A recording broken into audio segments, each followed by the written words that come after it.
लग्नानंतर होईलच प्रेम या मालिकेचा आजचा म्हणजेच 13 नोव्हेंबरचा रिव्ह्यू तुम्ही ऐकत आहात. मंडळी, आजच्या भागाची तुम्ही आतुरतेने वाट बघत होतात ना? हो, मी सुद्धा बघत होते. तर बघा, आजचा भाग त्यांनी कसा दाखवलाय. सुरुवातीचे जवळजवळ 10-15 मिनिटं तुम्हाला खूप आवडणार आहे हा रिव्ह्यू ऐकायला. तर बघा, आता हे विक्रम स्वयंपाकघरामध्ये चहा करत असतात, तेव्हा तिथे ना नंदिनी जाते आणि त्या विक्रमला म्हणते, बाबा मला ना तुमच्याशी थोडं बोलायचं होतं. आता तिच्या डोळ्यात पाणी आहे बरं का प्रेक्षकांनो, तिला खूप वाईट वाटतंय. आधी ती म्हणते की बाबा मी करते तुमची कॉफी. त्यावर विक्रम नाही असं म्हणतात तिला मानेने. आता नंदिनी म्हणते, बाबा मला बोलायचं होतं थोडं तुमच्याशी. विक्रम आता नंदिनीकडे कटाक्ष टाकतात आणि म्हणतात, तू मला जे आता म्हणालीस ना बेटा, नाही पोरांनो, तुमच्याकडनं हे वाक्य ऐकायची सवय नाहीये मला. बाबा मला तुमच्याशी बोलायचंय असं. आता नंदिनी लागते रडायला आणि म्हणते, बाबा सॉरी, मनापासून सॉरी. विक्रम म्हणतात, अगं हे जे सॉरी आहे ना, हे तू माझ्या आईच्या फोटोसमोर जाऊन म्हण आणि तिथे जाऊन ते सॉरी ठेव. माझी आईची नजर विचारतीये की तो हार विकलाच कसा गेला. आज जर माझी आई असती ना, तर जीवाचा लाडका म्हणून त्याचे कान नसते धरले आईने, माझे कान धरले असते आणि मला विचारलं असतं, काय रे बाबा, फार कम्युनिकेशनच्या गोष्टी करता तुम्ही आणि तुमच्या मुलांच्या आयुष्यात एवढं वाईट घडतंय याची तुम्हाला चिंता नाही आणि माहिती पण नाही. असले कसले आई बाप रे तुम्ही. माझ्या आईने मला असा जाब विचारला असता ग नंदिनी. मलाही असंच वाटायला लागलंय ग. असे कसे आई बाप आहोत आम्ही. नाही, आम्ही तुमच्याशी एवढंच म्हणजे संवाद साधायचा प्रयत्न करतो, पण तुमच्या मनात काय चाललंय हे आम्हाला कळत पण नाही. नंदिनी म्हणते, बाबा नाही, तुम्ही स्वतःला दोष देऊ नका हो. आई बाबा म्हणून तुम्ही कुठेच चुकला नाही आहात. तुमची मुलं म्हणून आम्हालाच तुमच्या मनाचा विचार नाही करता आला बाबा. विक्रम म्हणतात, नाही ग नाही, मुलं म्हणून तुम्ही तरी आमच्या मनाचा किती विचार करणार. नाही नाही नाही, आई बाबा म्हणून आम्हीच निष्काळजी आणि बेजबाबदार ठरलोय ग नंदिनी. सिद्धच झालंय आता. विक्रम देशमुखचा मुलगा बाजारात जाऊन दागिने विकतो आणि मला तर कल्पनाही येत नाही. अगं काय करतोय काय मी नंदिनी. आता विक्रमचा हा पश्चाताप कळतोय प्रेक्षकांना आपल्याला. काल तुमच्या भरभरून कमेंट्स आल्या, लई भारी वाटलं मला. नंदिनी म्हणते, बाबा तुम्ही असं स्वतःला दोष देऊ नका, चूक आमचीच झाली आहे. तुम्हाला त्रास होऊ नये म्हणून आम्ही घरात सांगितलं नाही बाबा, पण त्यामागचा हेतू चांगला होता बाबा. तुम्हाला सगळ्यात जास्ती त्याचाच त्रास झालाय बाबा. बाबा याआधी मी तुमच्याकडे काहीच मागितलं नाही, पण आता मी तुमच्याकडे मागते. प्लीज बाबा प्लीज, जीवांना माफ करा ना बाबा. नंदिनी आता हात जोडून रिक्वेस्ट करतीये विक्रमला आणि म्हणते, मला माहितीये बाबा, पैसे कमवण्याचा त्यांचा मार्ग चुकीचा होता, पण त्यांचा हेतू वाईट नव्हता बाबा. खरंच सांगते मी मनापासनं. विक्रम म्हणतात, हे बघ बेटा नंदिनी, जीवा आणि पार्थ जेव्हा शाळेत जायचे ना, तेव्हा मी आणि मानिनी त्यांना रोज 2 रुपये द्यायचो. प्रेक्षकांनो, आता विक्रमने सांगितलेली ही गोष्ट आहे ना, अगदी मनापासून ऐका. खूप छान बोललेत बरं का ते. आता ते पुढे म्हणतात, काय ना, आम्ही रोज त्या दोघांना 2 रुपये द्यायचो आणि त्यांच्या पिगी बँक मध्ये त्यांना सेव्ह करायला सांगायचो आणि त्यांच्या महिन्याच्या शेवटी ती पिगी बँक आम्ही त्यांना उघडायला लावायचो. म्हणजे रोज त्यांनी महिनाभर 2 रुपये त्या पिगी बँक मध्ये टाकले की नाही हे आम्हालाही कळायला हवं आणि त्यांनाही कळायला हवं. असंच एका महिन्याच्या शेवटी जीवाच्या पिगी बँक मध्ये 1ही रुपया उरला नव्हता. आम्ही त्यावेळेला कारण विचारलं जीवाला, काय रे बाबा असं का, पैसे कुठे गेले पिगी बँक मधले. तेव्हा त्याने आम्हाला सांगितलं की एका गरीब विद्यार्थ्याला पुस्तकं घेण्यासाठी त्याने मदत केली या पिगी बँक मधल्या पैशाने. म्हणजे तेव्हा त्याने आम्हाला न सांगता मदत केली. तेव्हा पण त्याचा हेतू वाईट नव्हता ग नंदिनी, पण त्याने ही गोष्ट आमच्यापासून लपवून केली त्यावेळेला. अगं खूप वाईट वाटलं ग बेटा त्यावेळेला आम्हाला, आणि खरंच वाईट वाटलं. कसं असतं ना नंदिनी, आईबाप म्हणून जेव्हा आम्ही मुलांना वाढवतो ना, तेव्हा खूप छोट्या छोट्या अपेक्षा असतात ग आमच्या मुलांकडनं, आणि त्या अपेक्षा पूर्ण होत नाही ना, तेव्हा खूप वाईट वाटतं, संताप होतो ग नंदिनी. आताही माझं तेच झालंय. हे बघ बेटा, बाकी तू काहीही बोल, पण जीवाला माफ करायची गोष्ट मला सांगू नकोस. त्याने मला खूप हर्ट केलेलं आहे आणि बेटा तू सुद्धा. आणि सगळ्यात जास्त भरोसा माझा तुझ्या समजूतदारपणावर होता नंदिनी. काय असतं ना, वर्गातला नाठाळ विद्यार्थी असतो, त्याने किती मस्ती केली तरी त्याचं दुःख होत नाही, पण वर्गातल्या एखाद्या हुशार विद्यार्थी जेव्हा नापास होतो ना, तेव्हा शिक्षकालाही असं वाटतं की शिक्षक नापास झाले. आणि आज मी पण नापास झालोय नंदिनी, आणि मी सुद्धा आणि माझी मानिनी सुद्धा. तेवढ्यात आता मानिनीताई पण तिथे आल्या आहेत स्वयंपाकघरात. आता मानिनीताई आल्यावर विक्रम त्यांची कॉफी घेऊन तिथून निघून जातात. मानिनीताई आणि नंदिनी दोघीही आता समोरासमोर आहेत प्रेक्षकांनो. आता या दोघा सासा-सुनांचा पण संवाद त्यांनी छान ऐकवलाय. विक्रम किती छान बोलतात ना प्रेक्षकांनो. आणि काल तुम्हा सगळ्यांना सुद्धा विक्रमचंच म्हणणं पटलेलं आहे. बहुतांशी प्रेक्षकांनी विक्रमच्या मताला दुजोरा दिलाय. खरंय ना प्रेक्षकांनो, आई वडील एवढं कष्ट करून मुलांना वाढवतात आणि ह्या अशा लहान सहान गोष्टी म्हणा, जीवाने जी केली ती गोष्ट फार मोठी होती म्हणा, ती गोष्ट त्याने लपवली याचं वाईट तर वाटणारच ना. आणि आई वडील म्हणून त्यांचा तेवढा अधिकार आहेच की रागवायचा मुलांना. इकडे बघा, या विघ्न संतोषी दोन्हीच्या दोन्ही बाया मस्त हसायला लागतात. मालिकेच्या कॅरेक्टर बद्दल आपण बोलतोय. रम्या म्हणते, आई आई अगं मला खूप आनंद होतोय, खात्री पटली आहे मला की देनेवाला जब भी देता है छप्पर फाड के देता है. व स्वात्या म्हणतात, अगं तरी उपरवाल्याने आपल्याला काही दिलं नाहीये रम्या. आज असं वाटतंय ना की रोज असं थोडं थोडं आनंद पदरात टाकला ना तरी चालेल. रम्या म्हणते, हो आई, अगं आपण दोघींनी जीवा आणि नंदिनीला टार्गेट केलं होतं, पण ती काव्या आपोआप ओढली गेली यात. पहाड किती भडकला होता आई त्या काव्यावर. व स्वात्या म्हणतात, हो बरोबर आहे. अगं बायकोकडून त्याची अपेक्षा असेल ना की तिने काही लपवू नये म्हणून. लगेच रम्या म्हणते, काय ग आई, त्या रम्या त्या पाडच्या बायकोची काय बाजू घेतेस? मला नाही आवडत हं. माझी तिडीक जाते डोक्यामध्ये. व स्वात्या म्हणतात, राहिलं बाई, जीवा पारची बायको असं नाही म्हणणार, राहिलं. आता रम्या म्हणते, आई त्या युगंधरने त्याचा रिझल्ट लपवला होता तेव्हा. व स्वात्या म्हणते, हो ना अगं, तेव्हा सुद्धा असाच राग आला होता पार्थला आणि जीवाला पण. रम्या म्हणते, पण आई आपल्याला कशी शिक्षा दिली ना त्या सगळ्यांनी, त्या युगंधरला पण नाही शिक्षा दिली. व स्वात्या म्हणतात, हे बघ रम्या, आपल्याला जी शिक्षा दिली ना ती कधीच विसरायची नाही आपण. मला ना या सगळ्यांना रडवायचंय. रम्या म्हणते, आई आता आपले दिवस आले आहेत.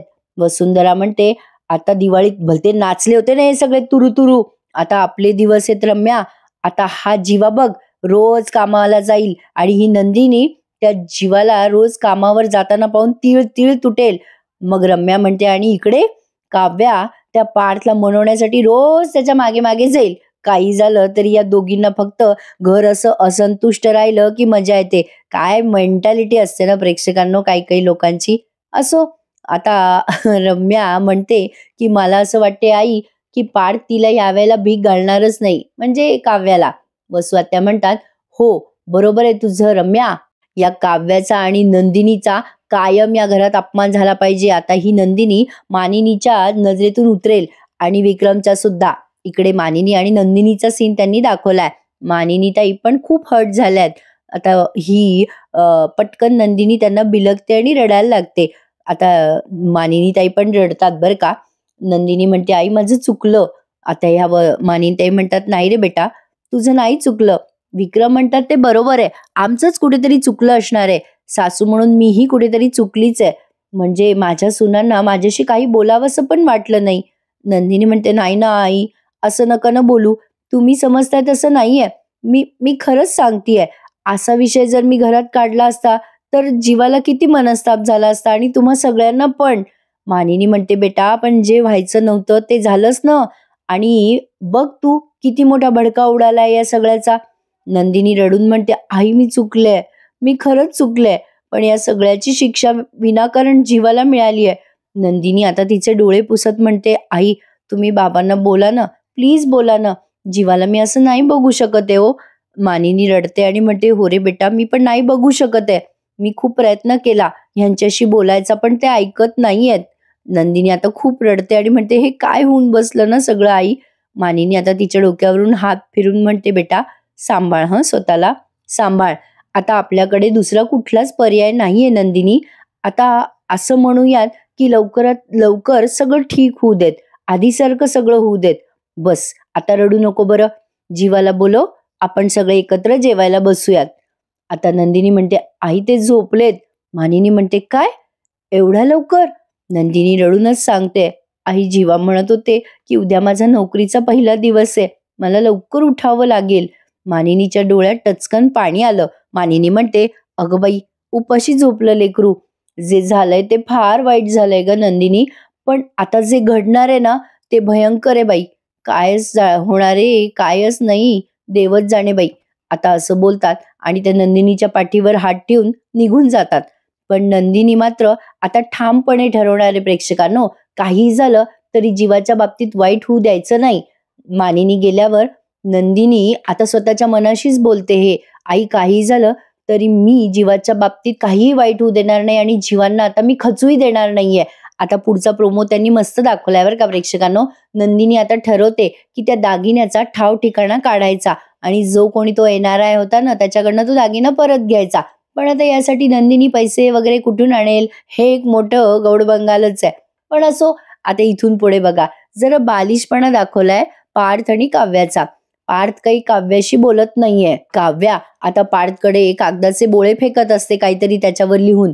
आता हा पार्थ चिडतो आणि म्हणतो, काय वेडेपणा लावलाय हा, शाळेत आहात का?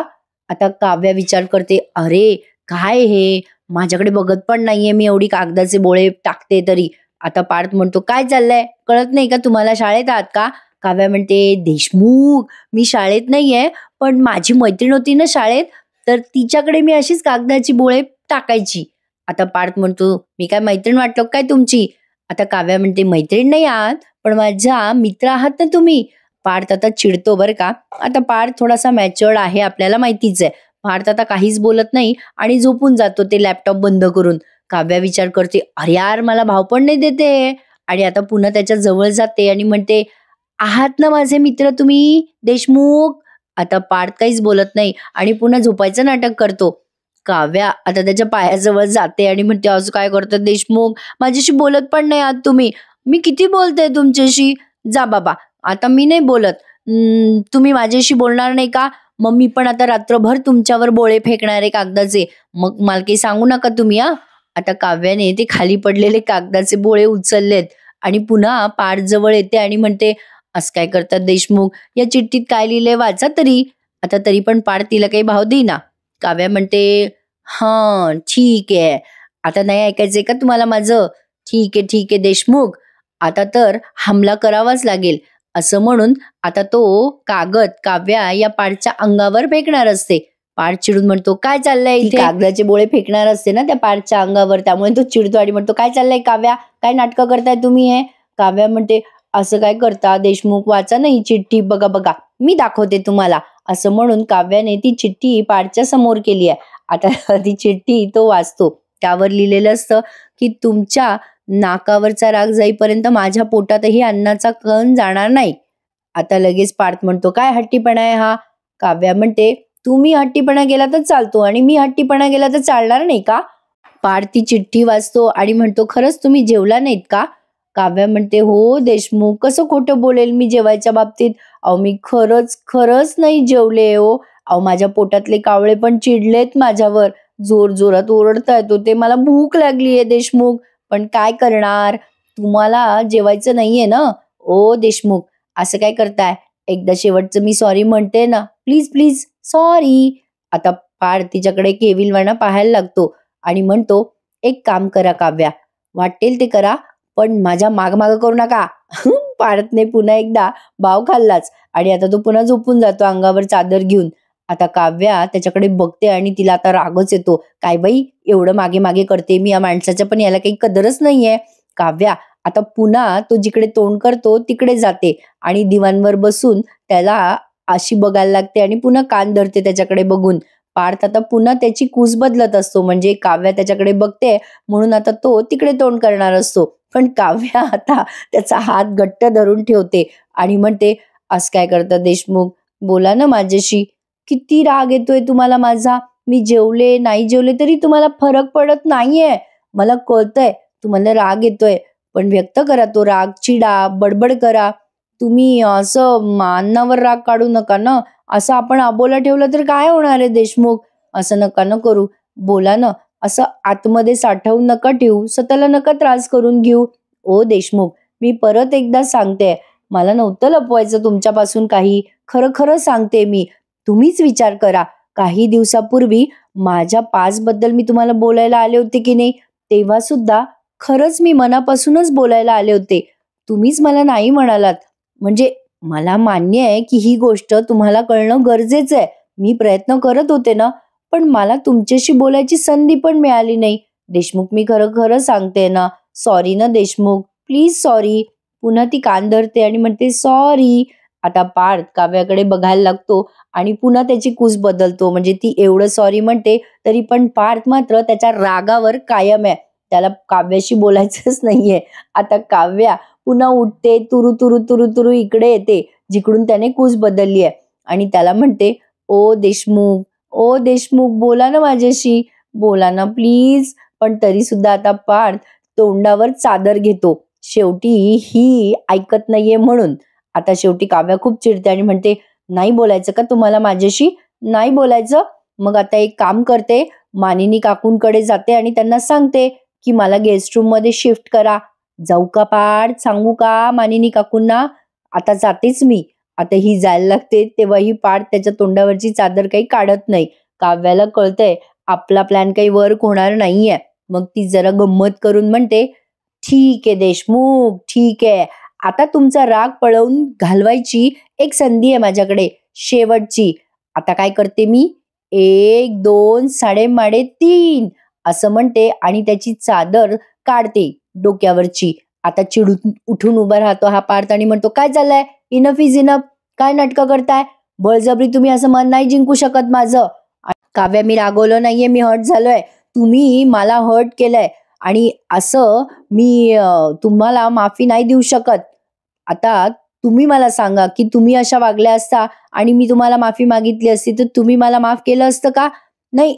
आपल्या मैत्रिणीचे किस्से सांगायला वेळ आहे तुम्हाला, पण आनंद निवासचा किस्सा सांगायला वेळ नाहीये. हे बघा काव्या, तुम्ही मला काहीच सांगितलं नाही कारण तुम्हाला लपवाछपवी करायचीच होती. काव्या म्हणते, पार्थ असं नका बोलू. पार्थ म्हणतो, हे बघा आता तुम्ही जेवणार नाही आहात तर त्याचं गिल्ट मला देऊ नका. प्रत्येक गोष्ट तुमच्या मनासारखी झाली पाहिजे असं काही आहे का? असं काही नाहीये आता. आणि जेवण नाही झालं ना तुमचं, नका जेवू, काही गरज नाहीये जेवायची, पण मला त्रास देऊ नका असं म्हणतो आणि पुन्हा तोंडावर चादर घेऊन झोपून जातो. अरे बापरे, याचा राग अवघडच आहे. काही केल्या तो काही काव्याचा ऐकेना. काव्या आता बिचारी चुपचाप बसली आहे, बहुतेक तरी उपाशीच झोपली असावी.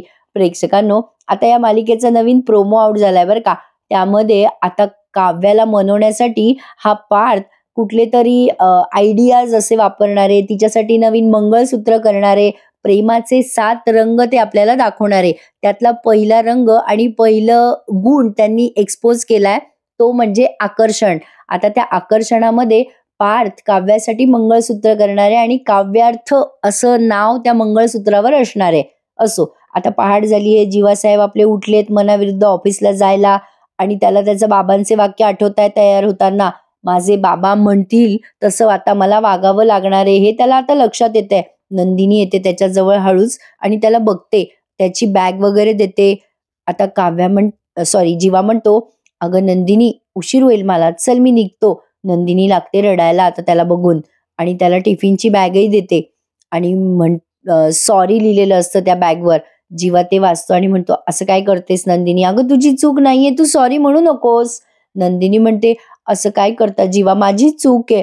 मी किती किती वाईट साईड बोलले तुम्हाला. आनंद निवास गेलं होतं हातातनं तेव्हा माझ्या काळजाचे तुकडे झाले असं म्हणाले मी तुम्हाला आणि तुम्ही तुमच्या काळजाचा तुकडा म्हणजे आजीचा दागिना विकलात जीवा. मी जर तेव्हा समजुतीने घेतलं असतं तर हे सगळं झालंच नसतं. जीवा म्हणतो, अगं नंदिनी, मी जर तुला आनंद निवास परत मिळवून दिलं नसतं तर मी स्वतःच्या नजरेतून पडलो असतो ना.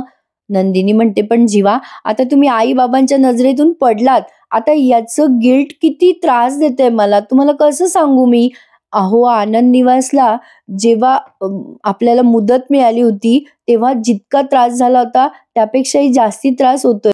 जेव्हा तुमची स्वप्न वेगळी आहेत आणि तुम्हाला मनाविरुद्ध आज ऑफिसला जावं लागतंय. Sorry Jeeva, I am very sorry. आता ती कान धरते आणि म्हणते, सॉरी जीवा. जीवा म्हणतो, वेडी आहेस का नंदिनी, अगं आपल्या दोघांमध्ये कोणाचं स्वप्न पूर्ण करायचं असेल ना तर मी तुझं स्वप्न पूर्ण करेल असं तो म्हणतो. तेव्हा नंदिनी त्याच्याकडे बघतच राहते.